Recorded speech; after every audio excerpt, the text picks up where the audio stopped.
Hey everybody, if you can hear me. What a absolutely ugly game.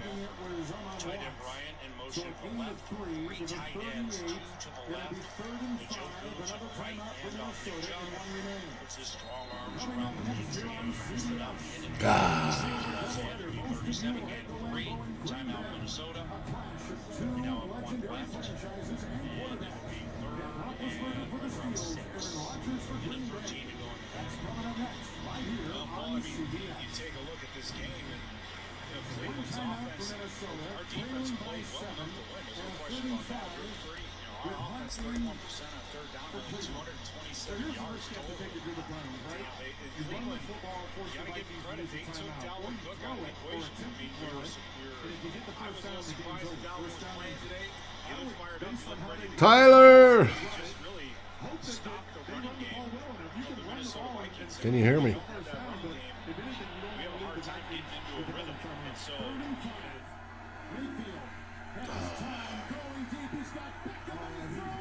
Incomplete. They got a punt. It was a walk-in touchdown. 4th and 5. Cleveland's punting unit. Vikings have life. A wheel route on the outside. Harrison Smith with no help from the safety because the safety ends up jumping the dig. Tyler. So Mayfield throws it on a line because he Tyler. Can you hear me? Yes. Okay. How are you doing, Dave? Lousy. Yeah, me too. We're live, by the way. Oh, sweet. And out of bounds. We have a minute left on the clock. See if we can pull this game out.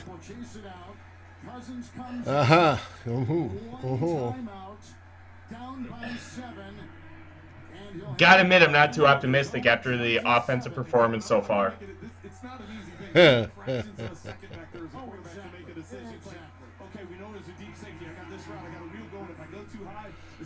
You and me both. You and me both. And then he ends up throwing it behind. So there's a lot that goes through your mind as you're about to make that throw. It's not as easy as it seems. Man. This opportunity, and now what a great opportunity for this Vikings offense. It feels like after that first drive, the Vikings did nothing to try and mitigate the pass rush.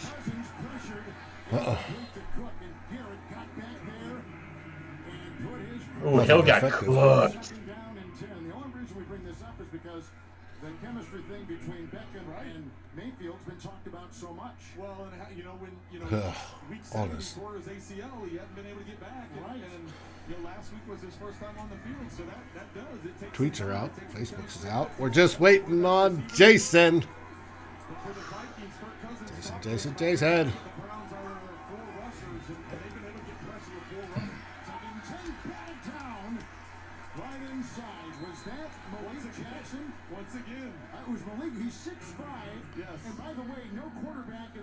Yes, Kelly looks that way. They are going to lose to the Browns. At least 2 of the 3 of us are there. G-Mac, thanks for joining. I will kill the volume here momentarily. What an absolute cluster. Defense held them to 14 points. Yeah, they did. Not only because that was the defense, but because, there we go, that's better. I think Baker Mayfield. Oh, we got a reception. Clock still runs, though. What are you showing on the clock? There it is. That's the game? That's the game. Yeah, picked off. Ah! Flag. Oh, there's a flag. Come on, B, defensive interference. Delpit shaking his head.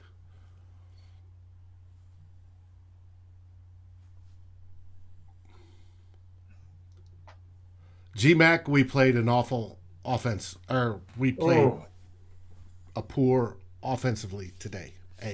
We did. It's not a thing. It's we. If Baker has an average game, the Browns run away with this thing. Like right, Baker played horrible. He's been so bad. Like an average game. That's all the Browns needed, and they would have ran away like 28-7. That was pass interference. Yep. Vikings ball on the Cleveland 48-ish, should be. Oh, they got it on our side, 49. Kirk goes deep, overthrows. Jefferson, 22 seconds. That's what I'm seeing. Die.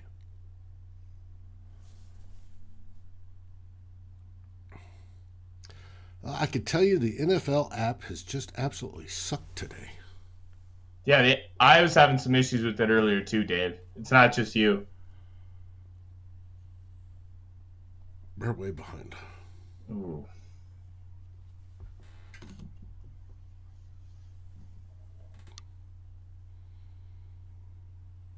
Going deep again to nobody.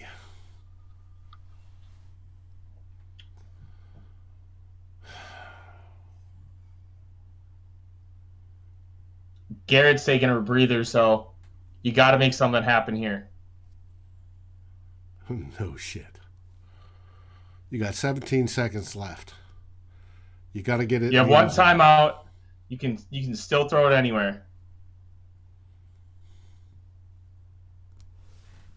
All right. Probably a smart move by Cleveland. Give Garrett a chance to really take a breather. Send it back out there for third down. 3rd and 10.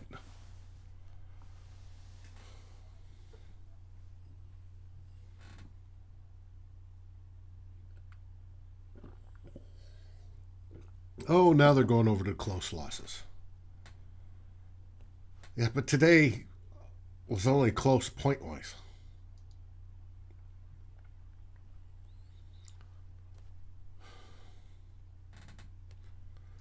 It isn't going to matter for Mike Zimmer's job at the end of the season.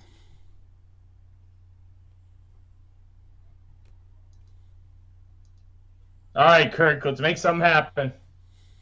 They chipped Garrett. There we go. All right.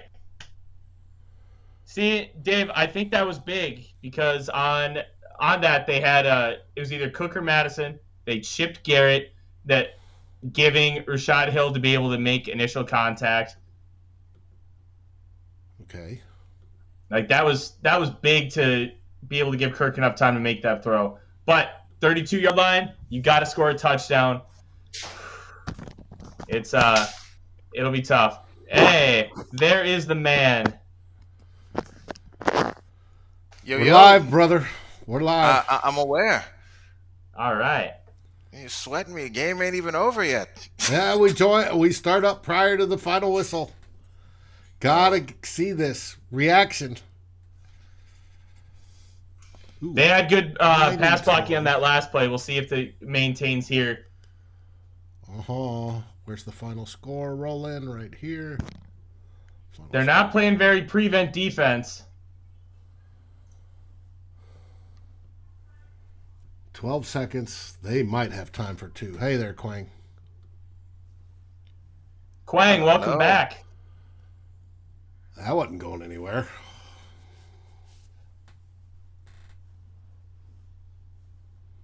I'm showing 8 seconds, 2nd and 10. Yep. I'm streaming. And now here's my question. If the Vikings get this, does Zimmer go for 2 because of how poorly the offense is played?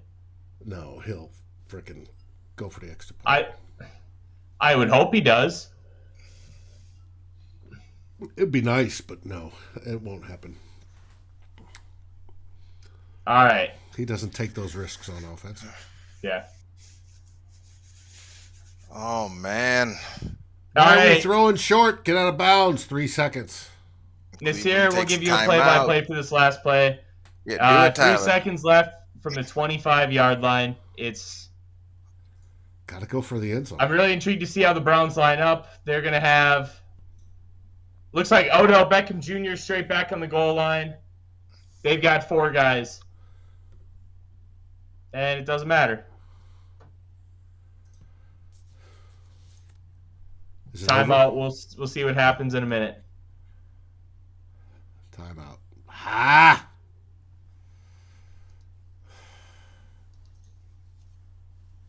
And let us see. The timeline will just let me know what's going down here. Yeah, Well, we got Mary, Nasir, Quang, G-Mac, Kelly, all have joined us so far tonight. Thank you for joining us, guys. This is going to be a fun one. And here comes Ryan.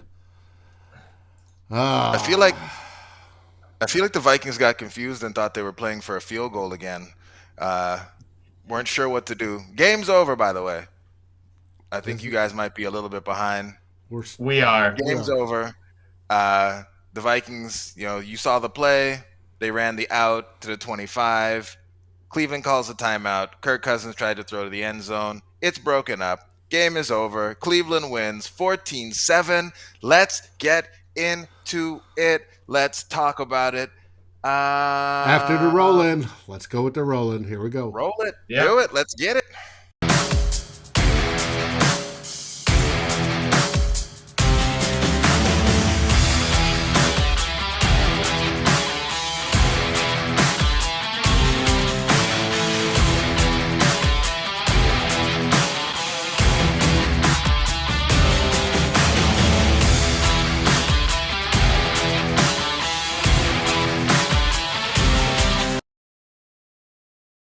Or agonizing defeat, disappointment, or glory.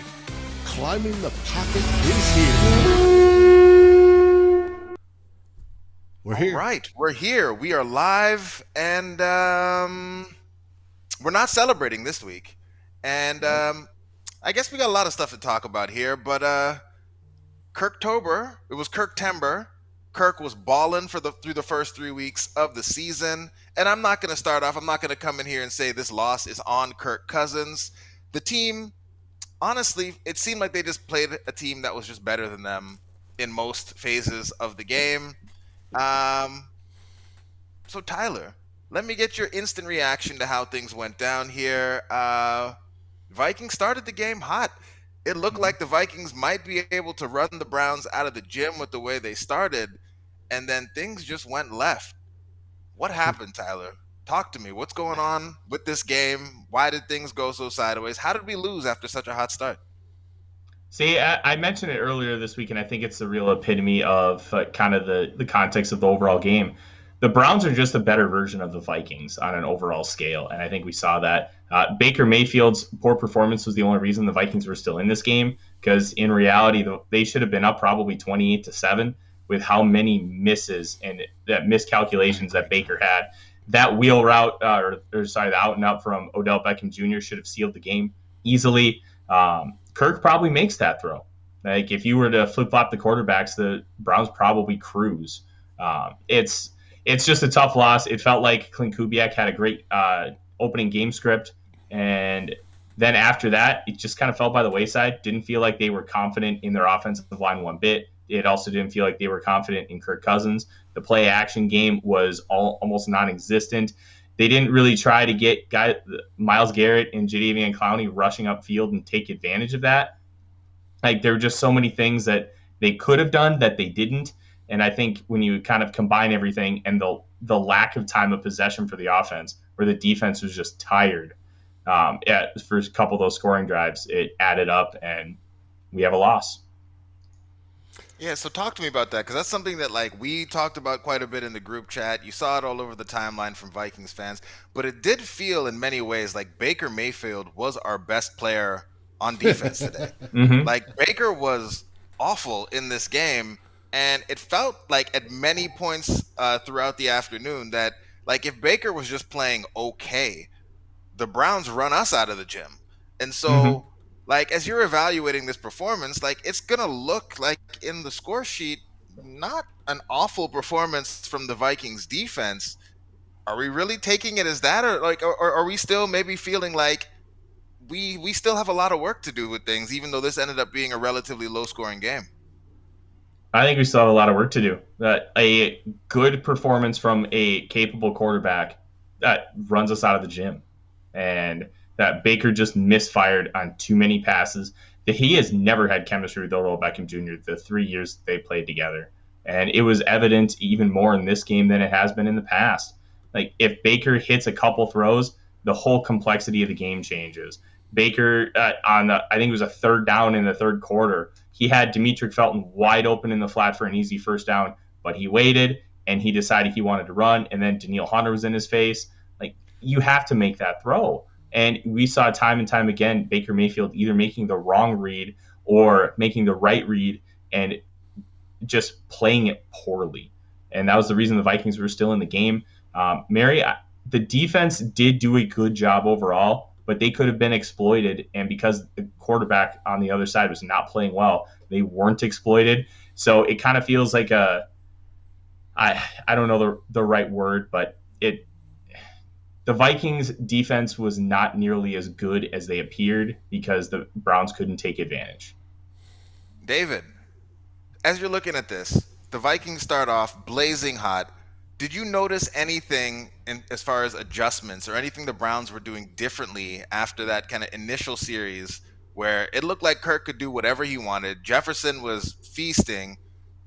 They get pushed back. They still score a touchdown. And it just looked at that point like, yeah, the Vikings offense was going to keep rolling like we've been seeing them do.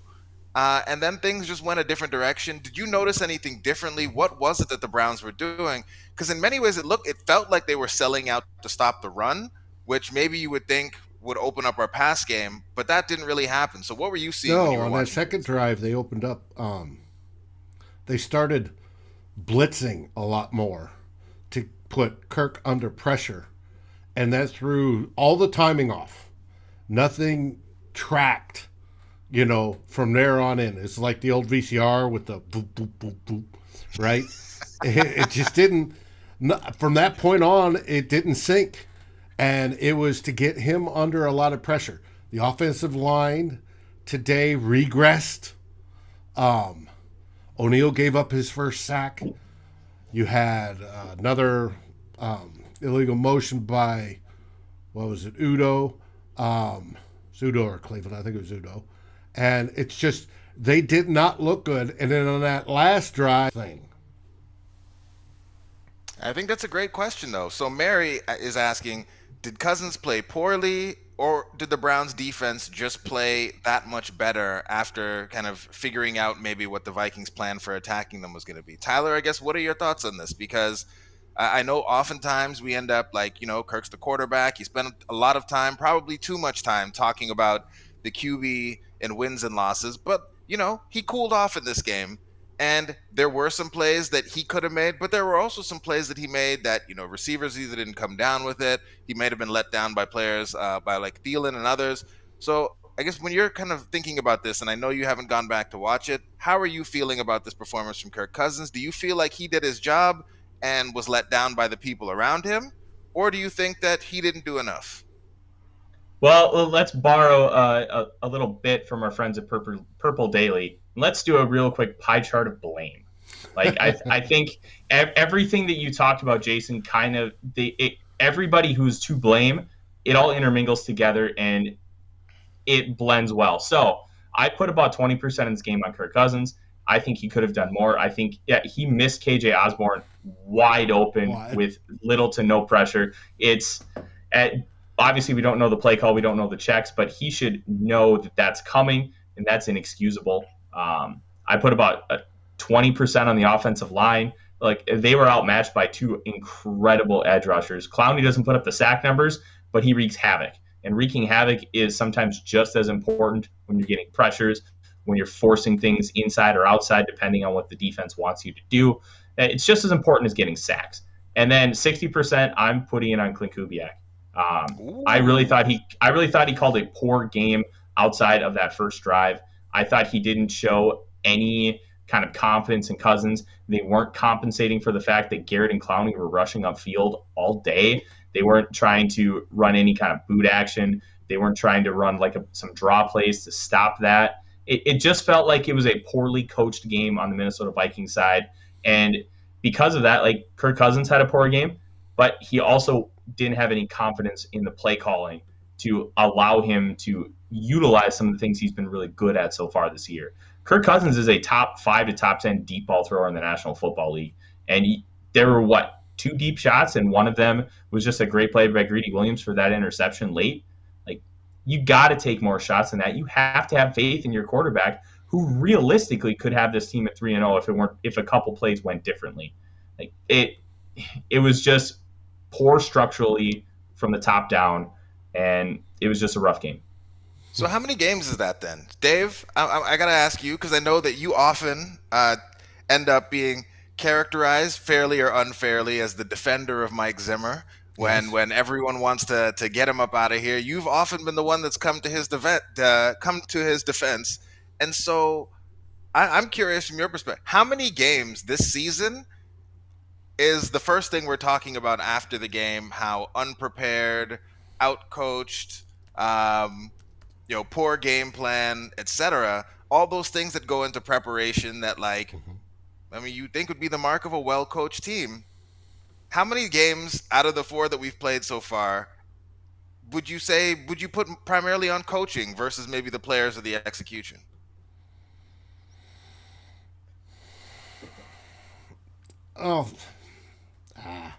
They go together. It's not. You've got to be able to inspire. You've got to be able to coach your players to be disciplined. You've got to be able to get people on the right page when they're not on the right page. That has failed too often. They've got too much talent to be 1-3. So ultimately it goes down on Zimmer. Zimmer's going to lose his job at the end of the season unless there's some sort of miraculous turnaround and they get into the playoffs and make a run. Yeah, the next 2 games might be quasi more simple, but it doesn't get any easier after that. Then we go into the gauntlet stage of the schedule. And I don't think we're going to see much improvement. Vegas had the odds on the Vikings at 8 to win 8.3 games going into this week. I'll bet that drops after today. Mm-hmm. And ultimately, that's on Zimmer. Okay. I could feel your pain as those words were coming to your mouth, kind of talking about it. I can feel it. But we got folks in the comments here talking about a lot of the things that Tyler is talking about. And so, Tyler, I'm going to swing it back to you because I'm curious to get your thoughts on this.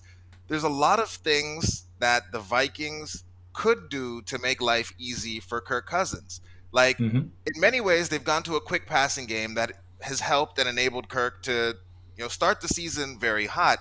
But the trade-off from that seems to be that they're going away from a lot of the easy buttons on offense, where they're not doing as much, they're not rolling out as often, they're not doing as much play action as they've done in the past, they're not moving the pocket as much as they used to, and you saw Cleveland with a quarterback that is clearly not as good as Kirk Cousins, doing all of those things to make the game easier for Baker. A lot of screens.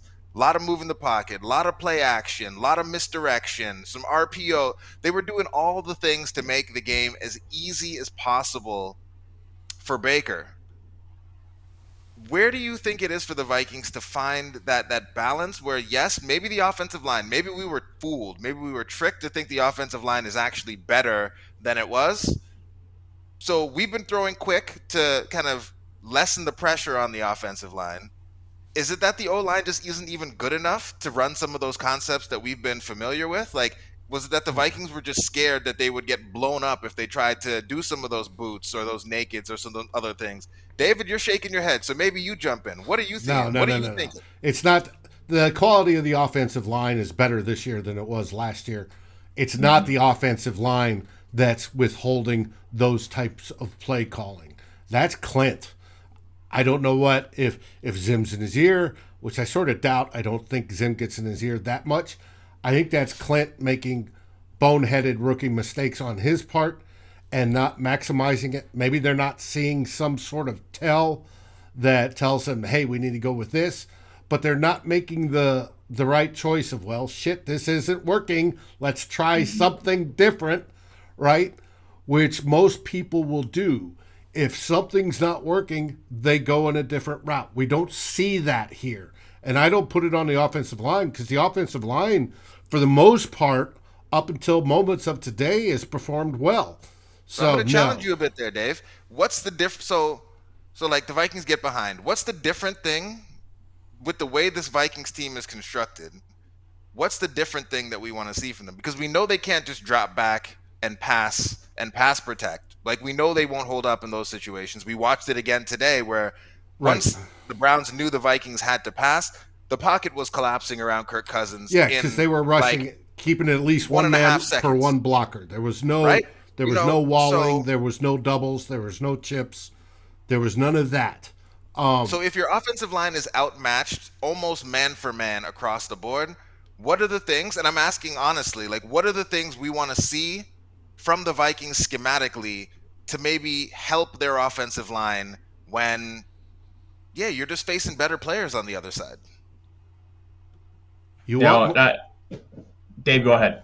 You want more run play actions to get the line moving sideways, and you want more deep shots to pull guys out of the box and make them think twice about putting so many people up front there to go man on man to give your offensive line a better better odds, blocking wise. They didn't do either of those. I mean, Freddie, as much as I'd love to, always let the Vikings off the hook and say it's the refs, I mean, you can't be giving up 20-plus yards on draw plays when the Browns are trying to give up and give you back the ball and then blame it on the refs. I mean, come on. Like, the Vikings just didn't play well enough to win this game, in part because they were playing a team that seems to be pretty good. The Browns, they hung with Kansas City, and like Tyler said, they seem to be, in many ways, a better version of what, like, Zim would actually want this Vikings team to be. We're built a bit differently. The Vikings are built to be a passing team based on what we have on the outside versus where the Browns are right now. But the Browns seem to be what everything Zim would want in terms of offensive line, two-headed monster running the football, ball control, quarterback that's not really being asked to do all that much, great defense. Like, that seems like a Zimmer football team right there. They might just be better than us. And with that said, we still had chances to win the game. Mm-hmm. Yeah, exactly. The Browns are just a better version of the Vikings. And I think, one of the reasons I gave Clint Kubiak the 60% of the blame for the loss is some of the things that we kind of talked about. Where were the adjustments? We had a consistent pass rush. Myles Garrett and Jadeveon Clowney ate the lunch of our tackles. Brian O'Neill allowed his first sack of the year. And even so, he was getting pushed back. He wasn't able to be perfect. It was a war for him against the defensive ends of Cleveland. Tack McKinley has had a career renaissance there as kind of their third guy. There wasn't really a ton of interior pressure. Kirk didn't feel comfortable stepping up in the pocket, or he felt forced to bail. And there weren't really many adjustments. There was a play at the end of the game where Tyler Conklin was one-on-one against Myles Garrett. You can't have that happen. You can't allow a tight end who was a fifth-round pick 4 years ago to match up one-on-one against arguably the best pass rusher in the National Football League. Luckily, it didn't end up hurting us. Well, it kind of did because he held, but he didn't get the sack. I mean, he literally held it. He didn't murder a quarterback, but I mean, it was a holding penalty that negated if I'm the quarterback, I'm thanking him for that. But that's the thing. There were no adjustments. They didn't account for that. Hey, maybe run some read option. Let Jadeveon Clowney absolutely just sprint right at the football and then have Kirk take it for 10 yards. Do a couple of those. Get them thinking. Because if you have them thinking about what they could possibly see, and then instead of reacting, they're just thinking about what they need to be looking for, that's when you can take advantage of stuff. And that split second, when you're a quarterback in the NFL, can mean all the difference of completing a pass, getting sacked, having the ball batted down, a lack of adjustments. And Kubiak just showed that he is a rookie play caller. And outside of that first drive, it was a rough go for him in the offense. And they need to find a way to balance out some of the things that his dad did and some of the things that he wants to do Mm-hmm. and try to integrate it, because there's a reason why his dad is a multiple-time Super Bowl champion as both a head coach and an offensive coordinator. Yet he was a brilliant mind when it came to the wide zone. And then Clint obviously wants to kind of take this to the next level. He can't be a John DeFilippo. You have to run a good offense, and he can't just always be flashy. Right. That's and for Matt. you got to run a mix, and it just didn't happen. Now, I wanted to show you, Tyler talked about wide receiver being wide open earlier. I snagged the image. This was taken by our very own Tanishka, and she was in the stands. Look at there on the left. It looks like he was thinking about it. With his hand in the air. Kirk Cousins is either looking at him or looking a bit to the left. But there's Osborne. And who's behind him all the way to the goal? Only the referee. With that said, I mean, that is a misplay. I think the bigger point that I think that we do need to go through, like, I just saw a stat come up that said that on 22 of the dropbacks today, Kirk Cousins was under pressure. Like, that's insanity. 22 like, you can't out win of, like that. That's like, a lot, but out of how many? I mean, that seems like more than half. Percentage-wise. At least. He didn't rush the ball at all. How many? He took, 3 sacks, and then he threw the ball 36 times? Is that right? Yeah, that feels right. Let me get the stat. Okay. Let me get the stat. JR just shared it with me. Yeah, the Browns finished with 22 QB pressures. 16 of those came when the Browns were only rushing 4. And that seems like a problem. It's a problem, It but is a problem. I don't think it should be an overreaction just because you're facing Jadeveon Clowney and Myles Garrett. You're facing a top 3 defensive end at absolute worst, and Jadeveon Clowney wreaks havoc consistently because he is an absolute freakazoid athlete. He's not a finisher. He's a setup guy. He always has been. Like, I'm not going to overreact to that. I just wish that they would have adjusted to it and stopped, or at least helped out the tackles more. Like, you have to at least do chips. Like, I saw in the final drive, Rashad Hill was going against Myles Garrett. Garrett got chipped. That was nice to see, but there wasn't nearly enough of that. It just felt like they were trying to run what they wanted to and not adjust to what the game flow and game script was showing them. That's fair. And Mary, it was a while back in the comments, but a great point as we were thinking about this team, and it's something we brought up a couple different times already. Hell, even the announcers were talking about it. Where was the urgency from this team when you're down by a touchdown and you're like the team playing to catch up? Like, those things, what do we put those on? Is that on Kirk? Because Kirk didn't really seem to be like have a lot of fire in him to get things really moving in a fast way. Zim didn't like. It really did look at times that they thought they were playing for a field goal to like kick or it a final or drive win instead of a touchdown. Yeah. To maybe get the win. I think you can blame Kirk partially for that. I'd give him about 17% of the blame and then 17% to each other captain. Where's the leadership on this team? Like, it's been a common talking point that this team does not have phenomenal leadership. You know, across the river with the Minnesota Wild, they completely gutted out their entire leadership. Got rid of Parisi and Suter, got rid of Miku Koivu. All the captains, all like the leaders in the locker room are completely new faces for the most part. And what happened? They seem to be on a winning path. All right. The Vikings, like, you lost Everson Griffin after the 19th season. He was gone in 20, and now he's back in 21. Where's his voice in the leadership? Because he was kind of that vocal leader. But when you have guys like Harrison Smith, Kirk Cousins, like even Adam Thielen, those guys don't exactly scream big vocal, rah-rah kind of leader. And it's good to have those kind of people. But when you don't have one or two of those guys on your roster, that's really poor for your overall leadership, because when you need a little bit of rah-rah, let's flip the hat upside down, rally monkey kind of stuff, you see this. Like, there was a real no sense of urgency. And we know that I've had struggles with Mike Zimmer's in-game coaching. Like, the schemer's great, but the in-game stuff as a head coach, the decision-making has been kind of rough. And you can put some blame on him too, because he should be the guy to be, hey, we need to go rah-rah. And nobody was that today.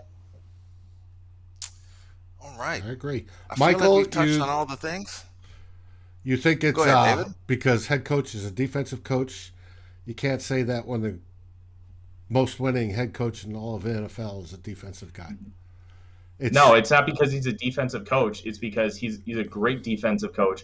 He is poor at in-game management as a head coach, and I think those two things need to be separated. Mm-hmm. It doesn't bother me he's a defensive coach. He struggles with game management, and he struggles with getting the offense right, or the amount of influence he exudes over the offense.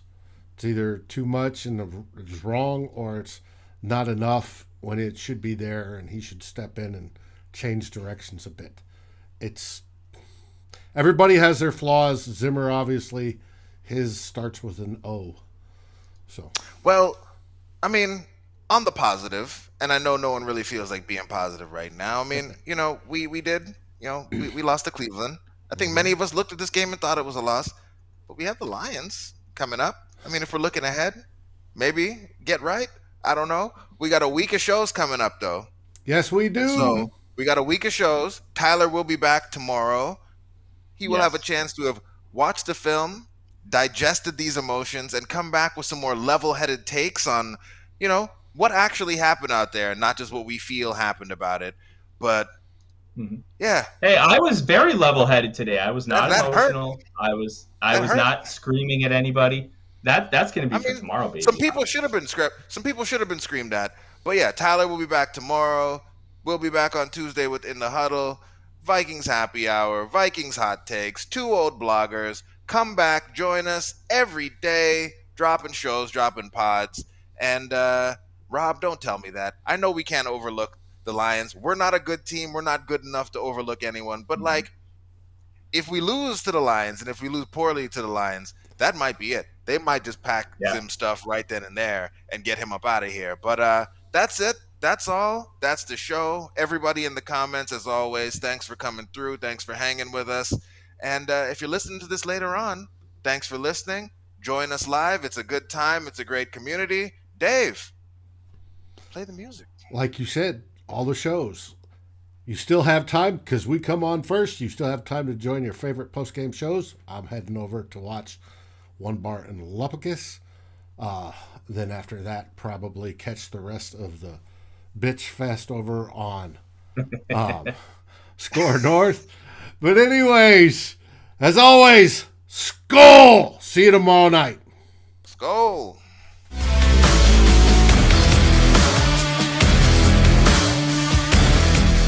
Thanks for watching. Like, subscribe, and ring the bell. And if you're listening on your favorite aggregator, make sure you rate us. And always feel free to join the conversation here at Climbing the Pocket. Skol, everybody.